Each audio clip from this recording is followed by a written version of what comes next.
পুঁজি ধাৰ্য কৰাৰ পিছতো সম্পূৰ্ণ নহ'ল শিৱসাগৰৰ এটা প্ৰেক্ষাগৃহ। বিগত 2টা দশকীয় প্ৰেক্ষাগৃহটো সম্পূৰ্ণ কৰিব নোৱাৰিলে লোক নিৰ্মাণ বিভাগে। 2,77,00,000 টকা ব্যয়েৰে নিৰ্মাণ কৰিবলগীয়া প্ৰেক্ষাগৃহটোৰ 2টা দশক জুৰি 10% কাম সম্পূৰ্ণ নহ'ল। উল্লেখ্য যে শিৱসাগৰ চহৰৰ মাজমজিয়া টেম্পল ৰোডত অৱস্থিত জিলা পুথিভঁৰাল প্ৰাংগণত নিৰ্মাণ হ'বলগীয়া এই প্ৰেক্ষাগৃহটো বৰ্তমান এৰাবাৰীত পৰিণত হৈছে। প্ৰেক্ষাগৃহটোৰ নিৰ্মাণ সম্পূৰ্ণ হোৱা হ'লে শিৱসাগৰবাসীৰ এক বৃহৎ অভাৱ পূৰণ হ'লহেঁতেন। চৰকাৰে পুঁজি আবণ্টন নিদিয়াৰ বাবে প্ৰেক্ষাগৃহটো সম্পূৰ্ণ নোহোৱাৰ অভিযোগ দল সংগঠনৰ।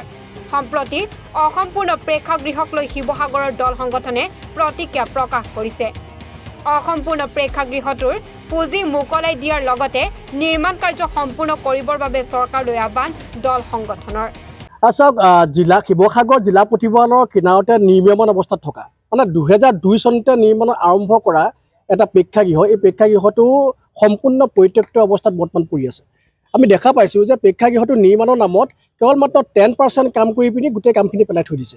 এইটো আচলতে চৰম দুৰ্ভাগ্যজনক কথা এটা, কাৰণ 2002 চনৰ আগতে ইয়াত এটা প্ৰেক্ষাগৃহৰ প্ৰয়োজনীয়তা অনুভৱ কৰিছিলে কাৰণেই হয়তো এই প্ৰজেক্টটো লোৱা হৈছিলে। কিন্তু আমি দেখা পালোঁ যে কোনো এখন চৰকাৰৰ 2002 চনৰ পৰা আজিলৈকে যিসকলে শাসনৰ গাদীত বহিলে কোনেও কিন্তু শিৱসাগৰ জিলা পুথিভঁৰালৰ কাষতে থকা প্ৰেক্ষাগৃহটো, য'ত নেকি শৈক্ষিক দিশৰ লগতে সাংস্কৃতিক দিশৰো চৰ্চা কৰিবৰ কাৰণে যিটো প্ৰেক্ষাগৃহৰ কথা ভবা হৈছিল, সেই প্ৰেক্ষাগৃহটো বৰ্তমানলৈকে নিৰ্মিত নকৰিলে। ইয়াৰ পৰা এটা কথা স্পষ্ট হয়, বৰ্তমান চৰকাৰখনেও আচলতে বৰ্তমান গ্ৰন্থ উৎসৱ হিচাপে পালন কৰি আছে, কিন্তু তেওঁলোকে এই বিষয়বিলাক কেতিয়াও গুৰুত্ব দিয়া নাই আৰু কোনেও এই কথাবিলাক গুৰুত্ব দিব নোখোজে। য'ত তেওঁলোকৰ লাভ নাই, য'ত তেওঁলোকে কৰিব লাগে সেইবিলাকত নকৰে, সকলোৱে কেৱল মাত্ৰ বিজ্ঞাপন ধৰ্মী চিন্তা চৰ্চাত ব্যস্ত হৈ থাকে, কুকুৰ চুপতি কোৱাত ব্যস্ত হৈ থাকে। এইবিলাক বিষয়ত গুৰুত্ব নিদি গতিকে আমি আহ্বান জনাইছোঁ চৰকাৰক যে অনতিপলমে জিলা পুথিভঁৰালৰ কাষৰ যি আচলতে প্ৰেক্ষাগৃহ, এই প্ৰেক্ষাগৃহটি অতি শীঘ্ৰে নিৰ্মাণ কৰাৰ সম্পূৰ্ণ কৰাৰ ব্যৱস্থা গ্ৰহণ কৰক। চৰকাৰখনে উন্নয়নমূলক কাম কাজৰ ঢাকঢোল বজাই থকাৰ সময়তে শিৱসাগৰ নগৰৰ মাজমজিয়াত জিলা পুথিভঁৰালটো একেবাৰে কাষতে আজি প্ৰায় 20-25টা বছৰে আচলতে এটা প্ৰেক্ষাগৃহ অনিৰ্মিতভাৱে ৰখি আছে, যিটো সঁচাকৈ শিক্ষিত সমাজখনৰ লগতে শিৱসাগৰৰ লগতে অসমখনৰ বাবে এটা দুৰ্ভাগ্যজনক বিষয়।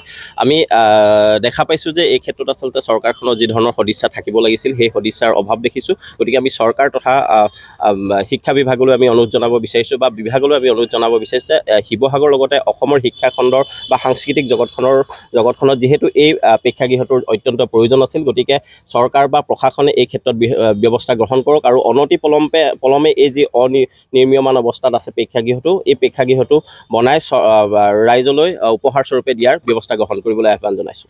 শিৱসাগৰৰ পৰা ৰাতু কুমাৰ দাসৰ ৰিপৰ্ট, এনি ভাৰত 24।